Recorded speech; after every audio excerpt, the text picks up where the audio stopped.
আপনার জঙ্গিগুলো, যেটা আপনার আইএসআই জঙ্গিগুলো বাংলাদেশে আছে, তারা কি ইন্ডিয়াকে উত্তপ্ত করার জন্য তারা এই সীমানা দিয়ে তারা যেকোনোভাবে কি ক্রস করবে এবং তারা ওখানে যাবে। তো যার জন্য এই খবরটা মানে তারা যার পেয়ে গেছে। যার জন্য যেটা হচ্ছে যে ইন্ডিয়া কৌশল অবলম্বন করেছে রাত্রে, মানে ভোররাত, মানে সকাল পর্যন্ত তারা কি মানে কারফিউ জারির মাধ্যমে তারা কি এটা নিয়ন্ত্রণ করবে। কারণ এই যে চোরাচালান গুলো হয় মানে 99% 99% সময় রাত্রে হয়, বুঝতে পারছেন? কারণ আচ্ছা, রাত্র থাকে নীরব এবং জঙ্গি গোষ্ঠীগুলো প্রবেশ করতে পারে, উন্মুক্ত থাকে।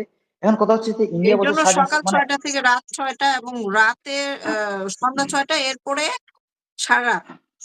জি, এই জন্য কিন্তু কারফিউটা দিয়েছে। কারফিউটা মূলত মানে যাতে জঙ্গিগুলো কি বাংলাদেশ থেকে জঙ্গিগুলো এবং এই যে পাকিস্তানের জঙ্গিগুলো কি তারা যেন ইন্ডিয়াতে প্রবেশ না করতে পারে, এবং ইন্ডিয়ার ভিতরে যারা মনে করেন যে যারা মৌলবাদী আছে তারা যেন কোন ধরনের বিশৃঙ্খলা না করতে পারে। যার জন্য কিন্তু এই তারা ইন্ডিয়ার যে গভর্নমেন্ট বা তাদের যে কূটনীতি সেটাই আমাকে বিশ্লেষণের কারফিউর মাধ্যমে জানতে জানতে মূল দিকগুলো বলা হয়েছে: ব্যক্তিগত অস্ত্র বা লাঠি সোটা কোনো ধরনের অস্ত্র বহন নিষিদ্ধ, শুধুমাত্র পুলিশ, বিএসএফ, সিআরপিএফ এর সদস্য ডিউটিতে থাকাকালীন তাদের জিনিসপত্র বর্জ্য ট্রান্সপোর্ট করা হবে।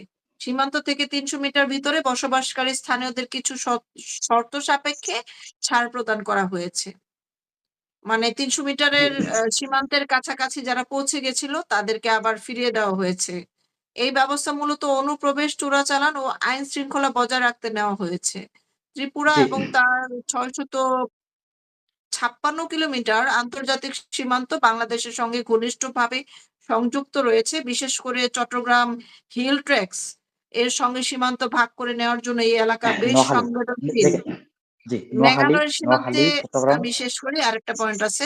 ত্রিপুরার পাশাপাশি মেঘালয়ের ওয়েস্ট গারো হিলস জেলা প্রশাসন ও রাত 6টা থেকে সকাল 5টা পর্যন্ত সীমান্তে 200 মিটার পর্যন্ত নাইট কারফিউ জারি করেছে। এই সিদ্ধান্ত নেওয়া হয়েছে বাংলাদেশের পারিপার্শ্বিক পরিস্থিতি অনু আহ, অনুমান করে, অনুপ্রবেশের ঝুঁকিকে কেন্দ্র করে।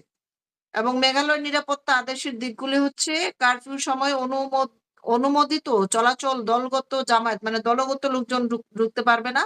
অস্ত্র চোরাচালান সব বন্ধ।